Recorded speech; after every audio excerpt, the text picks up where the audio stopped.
Liquor కేసులో CBI విచారణకు అనుమతించడాన్ని వ్యతిరేకిస్తూ రౌస్ అవెన్యూ కోర్టును ఆశ్రయించారు ఎమ్మెల్సీ కవిత. జ్యుడిషియల్ కస్టడీలో ఉన్న కవితను ప్రశ్నించేందుకు సిబిఐకి నిన్న కోర్టు అనుమతిచ్చింది.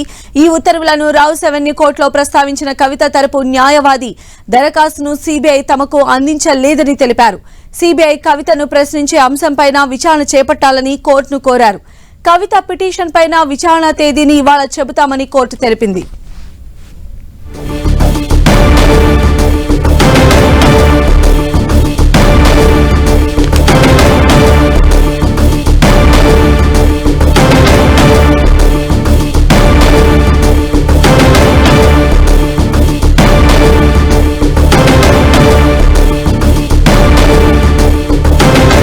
అప్డేట్స్ తెలుసుకుందాం. మా ప్రతినిధి గోపి మనకు అందుబాటులో ఉన్నారు. గోపి, ఢిల్లీ లిక్కర్ పాలసీ కేసులో కవితకు ఉచ్చు బిగుస్తోంది. ఈ నేపథ్యంలో కవిత న్యాయ పోరాటాన్ని సైతం ఉధృతం చేయడం జరిగింది. ఇప్పటికే ఈడీ కేసులో అరెస్ట్ అయి తీహార్ జైల్లో ఉన్న కవితను సిబిఐ కూడా ఈ కేసులో ఇన్వెస్టిగేట్ చేయాల్సి ఉంది, ప్రశ్నించడానికి అనుమతించాలి అని చెప్పి రౌస్ అవెన్యూ కోర్టుని నిన్న ఆశ్రయించడం జరిగింది. రౌస్ అవెన్యూ కోర్టు కవితను ప్రశ్నించేందుకు అనుమతి కూడా సిబిఐకి ఇవ్వడం జరిగింది. సో ఇప్పుడు సిబిఐకి రౌస్ అవెన్యూ కోర్టు తనను ప్రశ్నించడాన్ని, ఈ లిక్కర్ కేసులో సిబిఐ ప్రశ్నించడాన్ని సవాల్ చేస్తూ కవిత రౌస్ అవెన్యూ కోర్టుని ఆశ్రయించారు. కవిత తరపు న్యాయవాది నితీష్ రాణా ఇటు రౌస్ అవెన్యూ కోర్టులో ఒక అప్లికేషన్ దాఖలు చేయడం జరిగింది.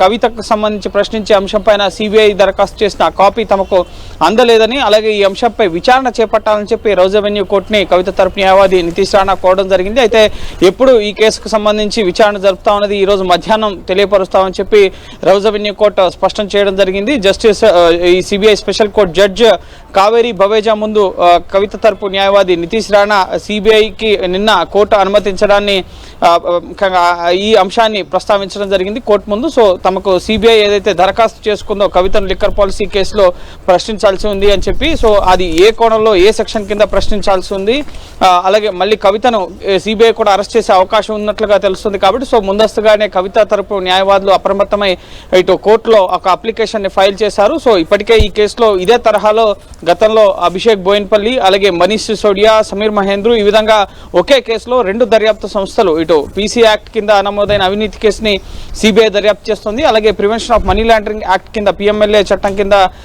ముఖ్యంగా సిబిఐ ఎఫ్ఐఆర్ ఆధారంగా ఈసీఐఆర్ ఫైల్ చేసి 2022 ఆగస్టు 22 నుంచి కూడా ఈడీ కూడా ఈ కేసులో ఇన్వెస్టిగేట్ చేస్తుంది. సో మొదట ఇటు మనీష్ సిసోడియా సిబిఐ కేసులో అరెస్ట్ అవ్వగా ఆ తర్వాత ఈడీ కేసులో అరెస్ట్ అయ్యారు. సో ఇప్పుడు ఇదే తరహాలో మొదట కవిత ఈడీ కేసులో అరెస్ట్ అయ్యారు మార్చి 15వ తేదీన. సో ఇప్పుడు సిబిఐ కూడా కస్టడీ కోరుతున్న నేపథ్యంలో, సిబిఐ కూడా విచారించాలి అని చెప్పి అడుగుతున్న నేపథ్యంలో కవితను అరెస్ట్ చేసే కోణం కనిపిస్తుంది. కాబట్టి సో ముందస్తుగానే కవిత తరపు న్యాయవాదులు ఈ అంశాన్ని కోర్టులో ప్రస్తావించారు. సో సిబిఐ ఏం ప్రశ్నించాలనుకుంటుంది అన్న అంశాలకు సంబంధించి కవిత తరపు న్యాయవాదులు ఆల్రెడీ జ్యుడిషియల్ కస్టడీలో తిహార్ జైల్లో ఉన్నారు. సో ఇప్పుడు ఏం ప్రశ్నిస్తారు అన్న అంశాలకు సంబంధించి కవిత తరపు న్యాయవాదులు ఇటు రౌస్ అవెన్యూ కోర్టులో వాదనలు వినిపించేందుకు సన్నద్ధమై ఉన్నారు. అందుకు సంబంధించి ఒక అప్లికేషన్ కూడా కవిత తరపు న్యాయవాదులు రౌస్ అవెన్యూ కోర్టులో ఫైల్ చేయడం జరిగింది.